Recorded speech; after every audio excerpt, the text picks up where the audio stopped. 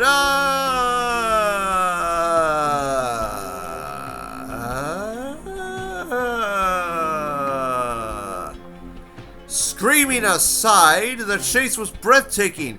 Bertie using all the tricks he learned from his predecessors. Then the "Oi, policeman" arrived on the scene. "Oi, you!" He then saw what the fuck was happening. Oh no. Anyway, the chase grew more intenser as Bertie was beginning to overheat. Steam was hissing from his radiator as he was climbing a hill. Oh no, not now, not now. The truck was catching up. Bertie felt he was going to truly lose. Faster! Faster, goddammit, faster! The driver regained his composure and set Bertie from drive to neutral. There we go, hell yeah! The truck furiously had to contend with the speed adjustments. By the now, the sun fully set it. It was dark. The night sky twinkled with the full moon and stars above. Bertie did everything he could to hold off the raging semi. Come on, come on! Meanwhile, Strabot was getting very concerned. Just pray to Algy this mess is solved once for all. And that there's no more trouble after this is over and dealt with. Lorry 3 and Topham's car returned from their repairs. Well, did we stop him? No, but Bertie's still with him. Let's hope it ends soon. I agree. I also agree. I agree. I also agree. I agree. I also agree. I agree. I also agree. I agree. I also agree. I agree. I also agree. I agree. Also agree. I agree. Also agree. I agree. I also agree. I agree. I also agree. I agree. I also agree. I agree. I also agree. I agree. I also agree. I agree. I also agree. I agree. I also agree. You're acting like seagulls at this point. Bertie, meanwhile, was running downhill. Then he crashed. Oh dear. Not so fast. Bertie soon recovered and led the ghostly truck to a very steep cliffside. Then Bertie made a decision when he got to the edge of the cliffs. Turn me around, driver. What do you mean? You're going to get killed. A sacrifice I'm willing to make for Sodor. Then the truck charged towards Bertie in the distance. Bertie motored forward towards the rampaging semi with the last of his strength, using a spare brake. The driver jammed it onto the gas pedal. Rotten hell, you son of a... Bertie's driver jumped clear as Bertie braced himself for impact. His gas tank exploded, the truck sensing imminent victory until... Bertie!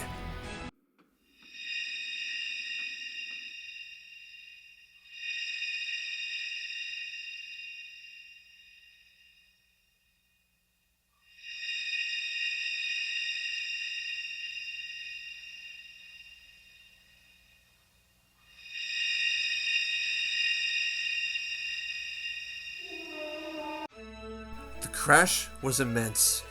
The truck crashed off the cliffside, taking Bertie with it. Both slid down the cliffs. When the dust settled, the flames dissipated. Bertie, battered but unbeaten, was literally on top of the remains of the Spectre. Who's the king of the road now? Bertie cheered as he celebrated in triumph. The driver was amazed and relieved that the nightmare was finally over. Harold saw the wreckage from above. I'll get you to safety. Fear not, don't worry, Bertie, I will send for help. Sit tight. Bertie's driver took multiple photos of the victorious aftermath, not before Harold landed. Once aboard Harold, he buzzed back to Nafford. Once at the station, the engines and vehicles were all waiting in anticipation. I hope Bertie won. Same here. Jeez, the suspense is killing me. It's killing all of us, Henry. Might I add that truck tried to kill you, Henry? Look, it's Harold. Everyone looked into the sky. Harold touched down gently next to the station. Everyone clapped and cheered for Bertie's driver. Well, I'm pleased to tell everyone the nightmare with that rust bucket of a lorry is finally over. Everyone celebrated before Bertie's driver held his hand high for silence. But it came at a heavy sacrifice. You're not telling me that... Did Bertie sacrifice himself to save the island? Everyone felt very heartbroken, devastated, but Bertie's driver once again held high his hand for silence. I'll show you what I mean. Bertie's driver showed the photo of Bertie atop the wrecked semi. Everyone celebrated, knowing that Bertie, alive and well, did a very good deed for Sodor. Send Hugh and Harold to collect Bertie and take him to the works. He will need a much-deserved overhaul after his heroics on the island of Sodor.